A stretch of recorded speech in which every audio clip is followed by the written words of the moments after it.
Yes, kankwe ikaze wo dukurikira mu bice bigiye bitandukanye, wo kurikira Kigali News 150, wo dukurikira ku Karubanda TV, wo dukurikira kuri Igwa TV. Twizere ko mumeze neza, mwakoze subscribe. Turi ku rukiko rwisumbuye rwa Nyarugenge aho Titi Brown yari yaje kuburana kwifungwa n'ifungurwa y'ibyaha akurikiranweho, bivuga ko yasamanyije umwana utaragera mu myaka y'ubukure. Hari byinshi mwagiye mukurikira, hari byinshi mwagiye mwumva, commentaires z'abantu benshi byatandukanye mwagiye muzumva.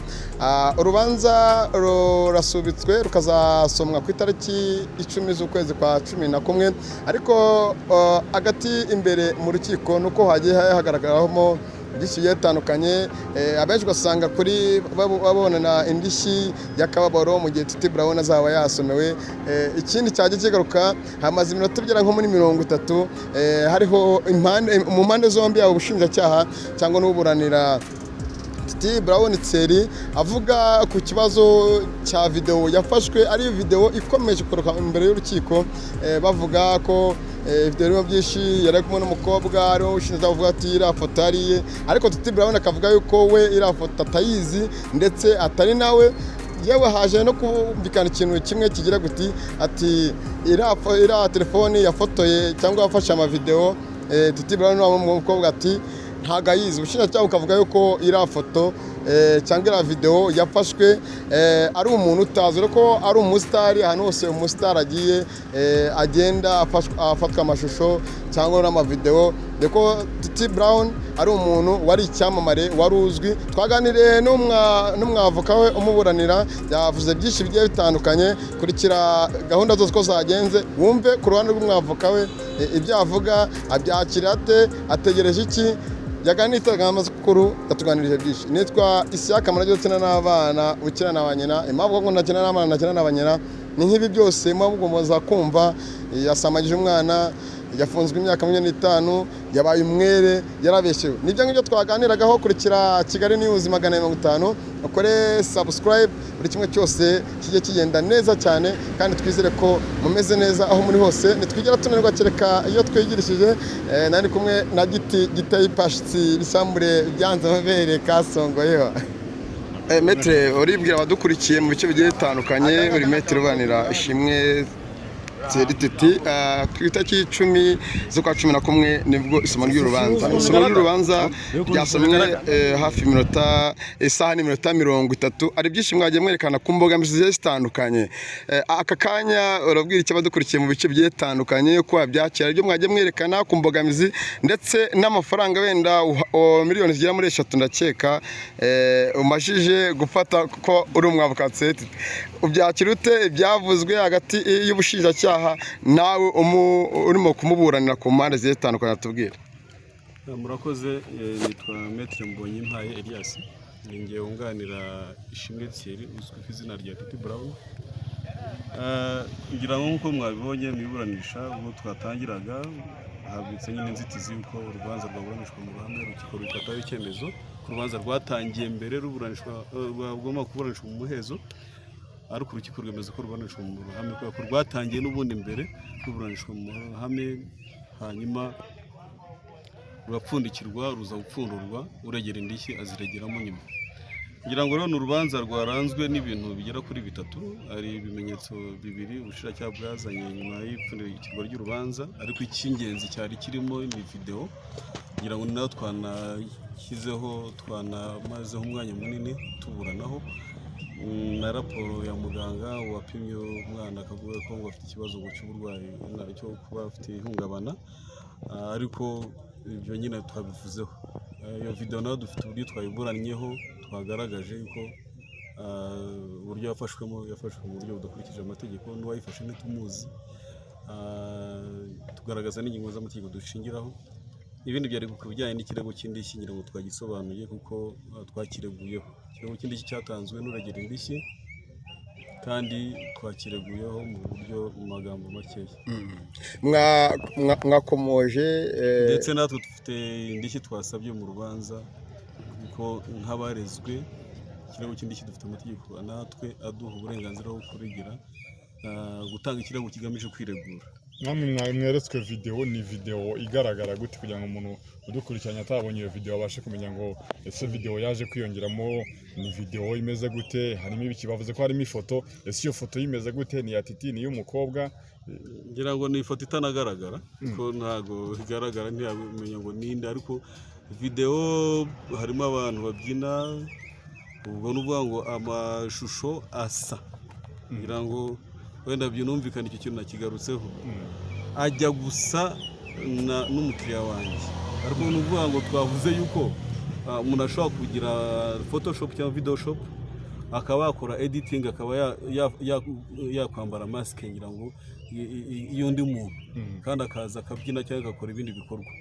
Niyo mpamvu icyemezo cyo gufata video cyangwa se mu kimwe amashusho n'ibiki bitangirwa uruhushya na procureur general. Maître, warukomoje ku kirego cy'indishyi namwe mwatanze, uregera indishyi za victime araregera miliyoni 20, wowe ugereranyije muraregera indishyi ingana gute? Twaregeye ubundi urubanza aho rwari rugeze rugipfundikirwa ndetse n'igihe rwagomba gusomerwa itariki 22 z'ukwa 9, twaregeraga twavuze ko icyo gihe ibyo Ishimwe Thierry yaramaje gutakaza byageraga kuri miliyoni 44, kuko twabaraga ko hari hashize amezi 20 afunze ari muri gereza, kandi tuvuga yuko nk'umuntu uri muri industry y'ububyinnyi nganira nawe yambwiye ko yinjizaga amafaranga 500 buri cyumweru amaki, noneho ruva ku kwezi yari miliyoni 2 rero tuzikuba n'amezi 22 bikaba miliyoni 44. Hanyuma rero turavuga tutari ko urubanza rushobora kuzagenda rukagera igihe ruzasomerwa ku itariki 10, n'ubundi azaba amaje kuba miliyoni 48 kuzaba yongeraho amezi 2.